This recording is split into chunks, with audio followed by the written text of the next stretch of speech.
Hi, Lori. So you have my presentation, is that right? Yes. Perfect.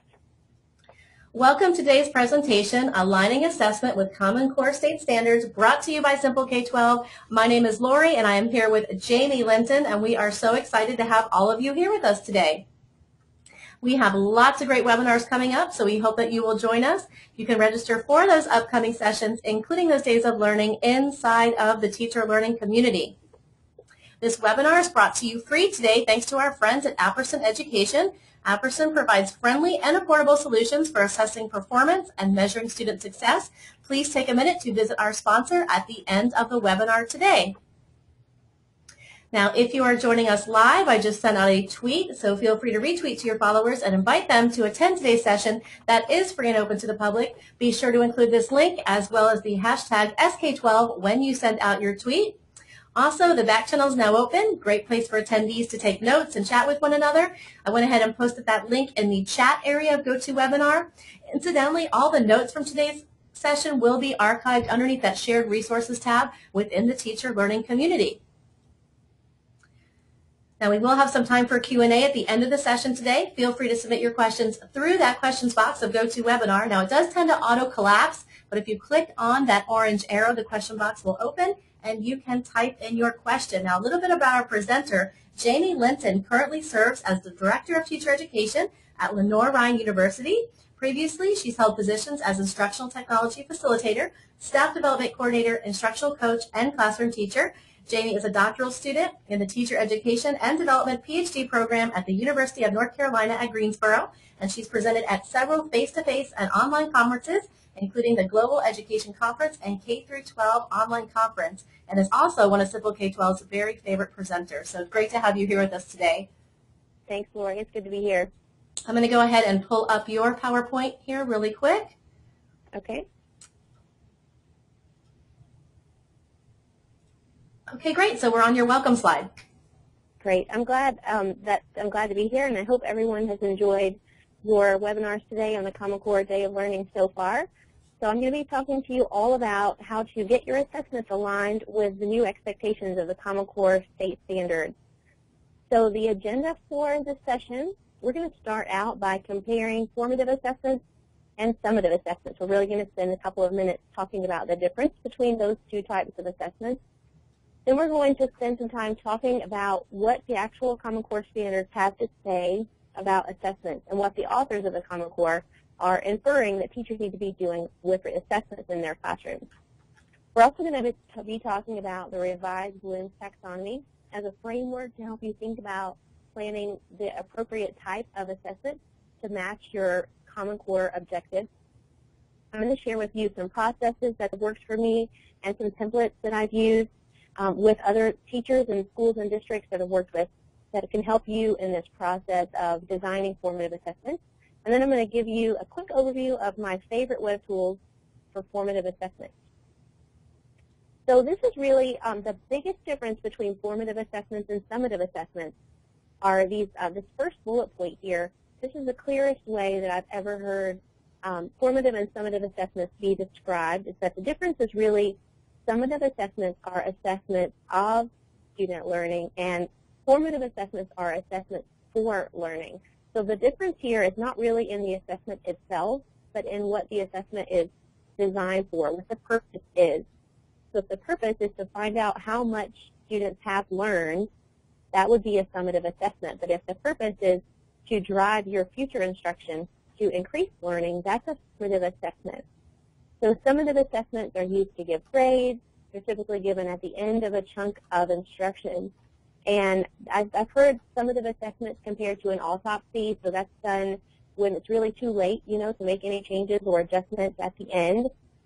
Where formative assessments are ongoing, they're more like checkups. So your well checkups, you go, to the doctor every so often to check up, and then if you find out there are issues, you can make adjustments along the way. And they're really used to drive instruction. The real difference, though, like I said, is what you do afterwards. So you're the teacher. When you give an assessment, whether it's formative or summative, really all depends on what you do with the information you get after you give the assessment. So if you think about any assessment, really, that you might give, I could make a case for that assessment being classified as formative or being classified as summative. And I'll give you one quick example. If you think about a spelling test, so spelling tests typically happen at the end of the week. Students have their list of words, they study for the week, and then they take the test on Fridays.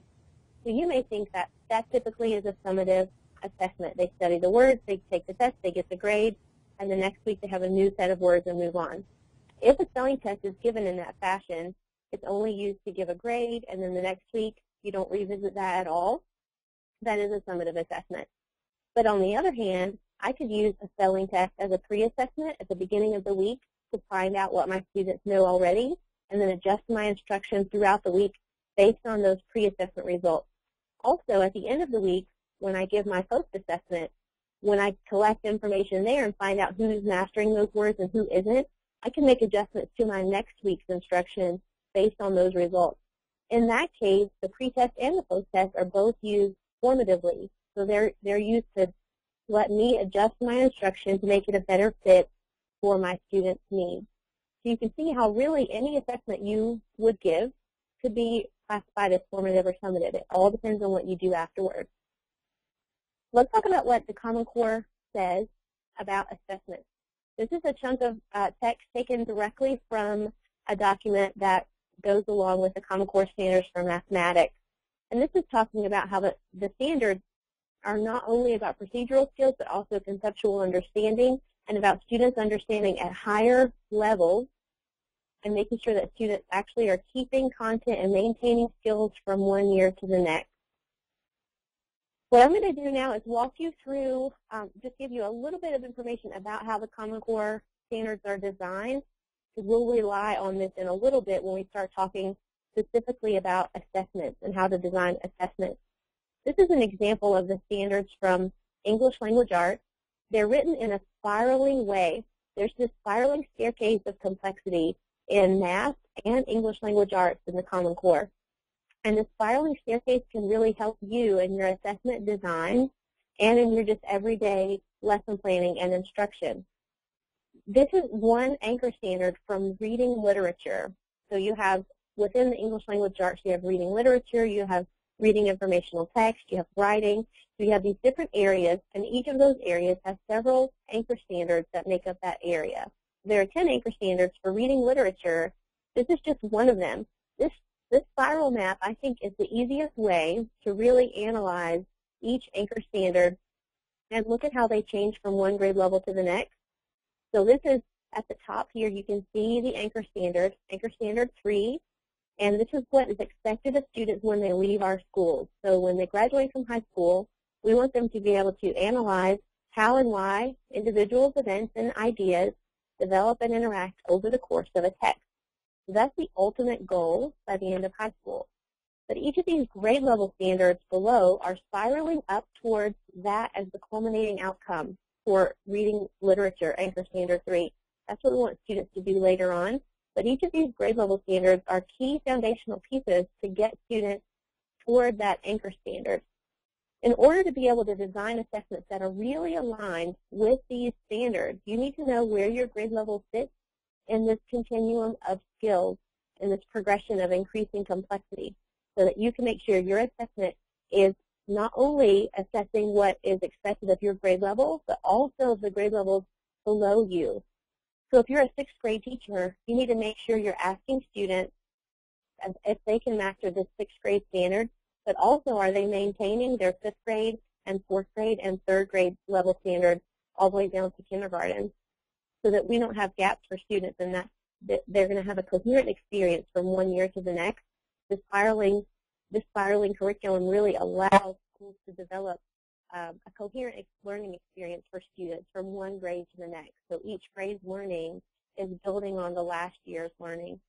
What I recommended to teachers to do, and this is what I would recommend to you, is to take one specific anchor standard, for example, this one. So I moved on to the second page now. You can see this goes from 5th grade down to kindergarten. I would recommend that teachers start in kindergarten with this anchor standard and move up from one grade to the next and analyze what changes each year. So remember, the ultimate goal here for students is to analyze how and why individuals, events, and ideas develop and interact over the course of a text. But starting in kindergarten, this is what that looks like. With prompting and support, identify characters, settings, and major events in a story. So this is what kindergartners need to be able to do with this anchor standard. When you're designing assessment, keep in mind you can provide prompting and support, but you want students to be able to identify characters, settings, and major events in a story. What you'll do after you have an understanding of what's expected in kindergarten then is look at first grade and see what changes. So in first grade, the expectation is to not only identify character, settings, and events, but describe them using key details. So that's really the difference from kindergarten to first grade. It goes from identifying to describing. And then moving on to second grade, we're looking now at how characters respond to events. So now we're looking at the relationship between characters and events instead of looking at them as separate pieces of a story. So you can go from there and see how these standards build from one grade to the next.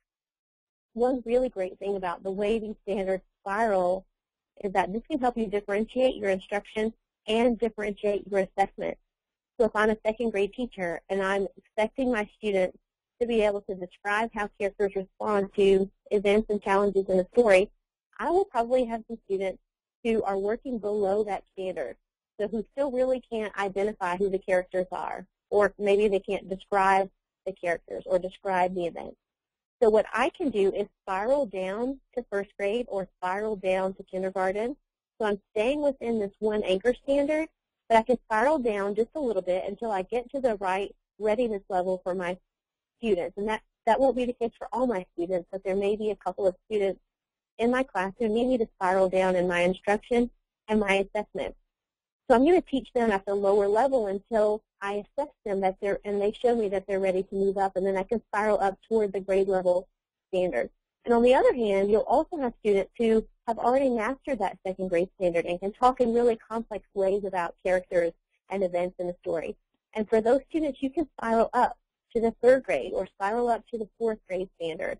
So again, you're staying in the same set of standards that are leading up to this one common anchor standard. So you're providing different levels of support and different levels of complexity in your instruction, and then designing assessments that are a good match for the levels where your students are. So understanding how the spiral works can really be a benefit to you as a teacher in terms of designing instruction and designing assessment. Now let's talk really quickly about these instructional shifts. You've probably seen these 6 instructional shifts. There are 6 shifts for language arts, and there are 6 shifts for math. I'm going to talk very quickly about these 6 shifts to explain how these work with the assessment process. I'm going to share with you in a little bit.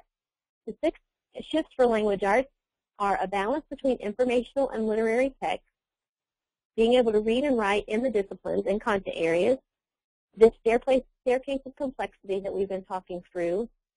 Number 4 is really key, and this is text-based questions and answers, and this really is important for your assessment. There's a real focus in the Common Core on citing your arguments and your ideas with specific evidence from the text. So this requires some teachers to move away from a lot of personal response and making personal connections to text and move toward keeping your comments and your arguments and your thoughts based really heavily in the text. So you as a teacher need to keep pulling students back into the text. Well, what in the text made you think that? Can you show me where the character said that? Or what did the character do that makes you infer that that's how she feels? So keep going back to the text instead of these personal responses. Well, this reminds me of a time when my family did such and such, which is what we may have had a tendency to do in the past. The Common Core really emphasizes staying close to the text. So that may require some changes in the way you design your assessment so that you're making students keep going back into the text and citing their ideas with specific evidence. The 5th shift for language arts is writing from sources, and the 6th is a focus on academic vocabulary. Now I'm going to look at the 6 shifts for math, and these are really key in designing your math assessment. The first is to focus strongly where the standards focus. There is one specific document in the Common Core Standards for Math that points out these critical areas for each grade level. Each grade level has a few identified critical areas. The critical areas are the real key concepts that students have to master, really get a deep understanding of at each grade level. And even though there are other standards that may not fit in those 3 or 4 critical areas, those other standards are not quite as important as the ones that are identified as those critical areas.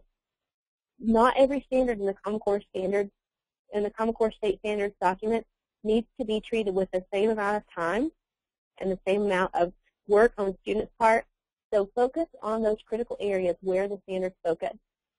There's also an emphasis in math, the Math Common Core standards, on being coherent across a grade level and within a grade level, so that grade levels are working in a consistent way, students are working in a consistent way from one grade to the next, and teachers are also helping students make connections within grade levels. There's a focus on developing fluency with procedural skills so that students are automatic with those skills and they can really focus on the concepts rather than focusing on the computation, so that those skills are automatic. Number 4 is developing a deep understanding rather than a surface level understanding of math concepts that really starts in kindergarten. And one thing your school or district may need to consider is some professional development. Not all teachers have a real strong conceptual understanding of math, so they have trouble giving that to their students. So there may need to be some professional development for teachers so they themselves can really have a deep conceptual understanding of the Common Core standards and can teach that to their students. And then the 5th is applying math processes in flexibly in appropriate context.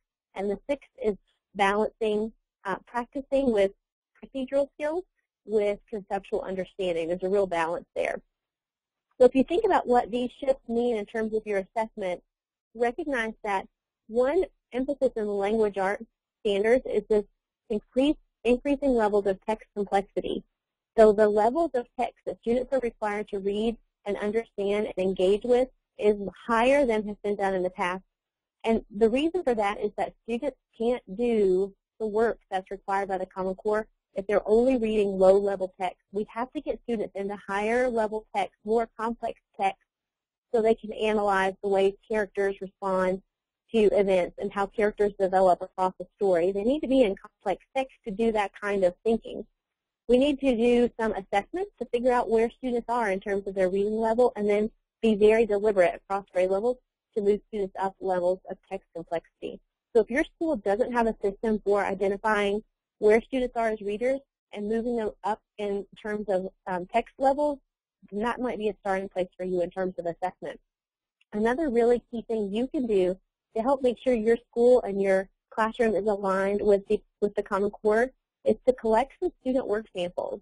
So go throughout your classroom throughout the day or go throughout your building and collect a few different work samples in different content areas. So collect some in math, collect some reading responses, collect some writing samples, and then sit down with a team of teachers and compare those work samples with what the anchor standards say students need to be able to know and do, and see where there are strengths, but what are you already doing really well, and what are your areas that you need to improve.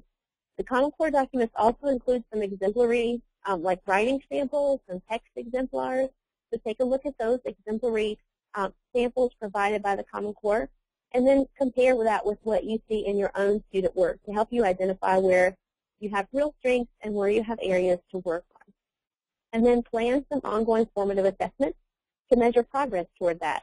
So if you identify a real weakness in one specific area of math, then start focusing on that. Put some plans in place, and then do ongoing formative assessments to see if your student work is actually getting closer to that Common Core outcome. Let's talk for a minute about why Revised Bloom's taxonomy is important. You probably have heard a bit about the Revised Bloom's taxonomy, but I'd like to talk to you about why it's important in helping you design assessment. The Revised Bloom's taxonomy really helps us think about the verb and not just the content. So if you take a look at a specific standard in the Common Core State Standards, each standard does contain some content. So that's the what. That's what students need to be able to learn. But the verbs tell you what they have to do with that content, and that's just as important as the content itself. So you need to know if the standard is telling you that students need to identify characters or describe characters or compare characters or analyze character development or evaluate character decisions. Those are all very different types of tasks, but they all deal with characters. So characters is the content, but the verbs in those standards mean that students need to be able to do very different types of work with characters. So pay attention to the verbs. Revised Bloom's taxonomy can help you and your team of teachers pay attention to the verbs and think through what's expected there. There are a couple of processes you can use to think through this. I'm going to go to a couple of these links, Lori. I'm hoping that you can do this as well. I'm going to pull up the types of knowledge. So the Revised Bloom's taxonomy is divided into two sections. There's one which is the types of knowledge. The types of knowledge are 4 different kinds of knowledge. You can really categorize any standard, any piece of information you can classify as either factual knowledge, conceptual knowledge, procedural knowledge, or metacognitive knowledge. So as a teacher, you need to think about, if you take a specific standard, think about where it fits in that taxonomy. Is it factual? Is it conceptual? Is it procedural? Or is it metacognitive? So that's one piece of the revised taxonomy, but the piece you may be more familiar with are the cognitive processes. The cognitive processes are really where those verbs come from. So that's where we have students are remembering, understanding, applying, analyzing, evaluating, and creating. And that's where you can see here on this slide, if Lori's able to pull that up, the original taxonomy, and then the revision. So some of the words have changed. So we have students who are working with different types of knowledge. It's either factual or conceptual or procedural or metacognitive. And then they're thinking in different ways, and they're working with it either at a basic level of remembering or understanding all the way up to analyzing and evaluating and creating. What I've created here to provide teachers with a process for working through the taxonomy is this taxonomy table that's also linked here to the PowerPoint. The taxonomy table gives you a way to sort of plot each standard along this continuum of cognitive processes and the continuum of types of knowledge. So I've just plotted one here as an example. It's a 7th grade statistics and probability standard from the Common Core Standards for Mathematics.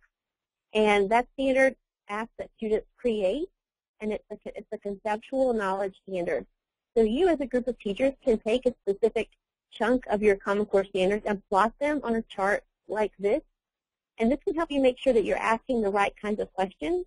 So if students are expected to create and evaluate and analyze, but you're only asking them factual recall type questions, then you're kind of missing the point. So you need to make sure that your questions and your assessment tasks are aligned with the kind of thinking that these standards say students need to be doing. That's really why the Revised Bloom's taxonomy is important, so that you're thinking about making sure that the type of task you're creating or the type of question you're asking is a good fit for what the standard really wants students to be able to do with that content. So it's not just about the content, but what they have to do with the content. So think about that when you're designing your assessment task. One other link I'd like to share with you is a template that can help you plan your assessments. This has been really helpful in some work I've done with a local school district. And students have, this was actually a group of 5th grade teachers who were working through our state science assessment, our state science standards. So this is not actually Common Core standards that are plotted on here, but you can do this with any set of standards. So what this template allows you to do is plot one specific standard or maybe a cluster of standards that are really closely related, identify what Bloom's level it is and what type of knowledge, identify the big ideas and concepts here, and then list out your essential questions. So the essential questions are questions that you can ask at the beginning and at the end of a lesson, or the beginning and end of a unit and throughout the unit, to check and see if students are actually getting closer to being able to answer this question and master the the outcomes of your lesson. So essential questions can just help you and the students focus on the key content. So I encourage teachers to create this list of essential questions to keep them focused on key content throughout the lesson or the unit. You can also use this template to design some daily formative assessment items. So you can scroll through here. There's a few pages if you want to see some different examples. So you can create what's just a really quick way you could check on a daily basis whether students can do this. So something really simple that maybe is informal, doesn't take a lot of class time, So you can just do a quick check and find out today how students are progressing toward those essential questions and those learning outcomes. And then design some weekly formative assessments. So what can you do on a weekly basis, something that's a little bit bigger, maybe a little bit more time-consuming, and then what's the final summative assessment you can do at the end. So those formative assessments are helping you check on a daily and weekly basis how students are progressing toward these unit outcomes. The final summative assessment is sort of to wrap it all up, find out what they've done, have they actually mastered the standards you set out for them to master. What I typically do is in the back channel, the TitanPad back channel, I always upload the link to my slides, and I'll do that after the webinar today. I'll post my slides there so you can get to these links and check out these templates on your own. The very last thing I'll talk about just for a moment are my 4 favorite tools for formative assessment. My 4 favorite tools, I use these a lot in professional development that I do as well as in courses that I teach here on campus. They are Socrative, Poll Everywhere, Google Docs, specifically Google Forms I use a lot for assessment, and Wallwisher. I'm not going to demo these 4 tools for you, but I have done a webinar for Simple K-12 called Inform Your Instruction with Text-Based Formative Assessment.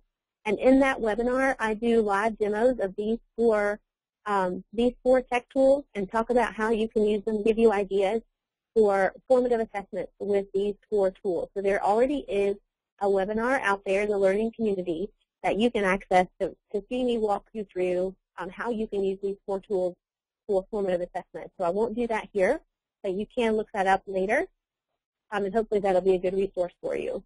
So I'm going to stop and see if there are questions, and I'll get these PowerPoint slides into the back channel so that you can download them for yourself. Great, Jamie. Thank you so much for a wonderful presentation. I'll give you just a couple of minutes to catch your breath, and then we'll take some Q&A from our attendees. So if you have a question for Jamie, please feel free to submit it now through that questions box of GoToWebinar. I did have a couple of questions that came through during the presentation today that I can answer for you regarding the teacher learning community while Jamie takes a little break there. I would like to take a moment to thank our sponsor today. This webinar is brought to you free thanks to our friends at Apperson Education. Apperson creates smart, friendly, and affordable solutions for assessing performance and measuring student success. Apperson's data link test scanners, answer sheets, and reporting software digitally capture data from paper assessments, providing immediate information for instruction. This cost-effective solution allows you to download state and Common Core standards to use with any formative or classroom assessment. Once the test data is collected, teachers can immediately access reports, which includes item analysis, student and class proficiencies, subtests, and more. Test today and receive immediate feedback on what you should teach tomorrow. Contact Apperson for your free 30-day trial today. I'll go ahead and send that link out to everyone. So if you have a moment after our webinar today, we do invite you to visit our sponsor. Now, I did want to take you into the teacher learning community and just point out where you can find Jamie's other presentations. She has done a lot of presentations for us here at Simple K-12. She is one of our favorite webinar presenters. She did mention those tools for formative assessment. What you can do is when you log on to the teacher learning community, simply just do a keyword search for Jamie's name. And we're going to search for webinars here. Let's do a keyword search, and you'll see that all of Jamie's webinars are here. So we'll see the most recent first, the upcoming sessions, then her most recent, and then all of the archive sessions. So I do invite you, if you have that full access membership, to log on to the teacher learning community and watch some of those sessions on demand. Now, one of the great things about watching these sessions on demand is you can fast forward, you can pause, you can make it full screen. So if you need to step away from your computer, you want to grab a snack, let the dog out, you can come back and that webinar is waiting right there for you. So it really is the ultimate convenience. Now, you would need to have that full access membership in order to access those sessions that are on demand. Now, we do have a special as a thank you for attending today's webinar. For our attendees, we do have a 50% off sale off of that full access membership, and I can stay on for a couple of minutes after the session today and answer some questions if you have any questions about the teacher learning community or that special offer that's going to expire at midnight. All right, let me go ahead and get Jamie's contact information up here again. I do see that I had a couple of questions about getting that link to the back channel. I know that Jamie said she would post some things back there for you. I'm going to go ahead and send that out to everyone again so you have that link. I just posted the slides there as well, so everybody Oh, should awesome. Jamie, you're so wonderful. Let's see here. So I did have a few questions about that. And also, regarding the templates, will the attendees be able to access those templates as well? Yes, those are all Google Docs that I've shared on the templates, and they're going to be linked in the slides, so they should be able to open those as well. Wonderful. Thank you so much. I did have one other question that came in from Heather. She said, where can we find the spiral for each anchor standard? That's a good question. I have never been able to find those.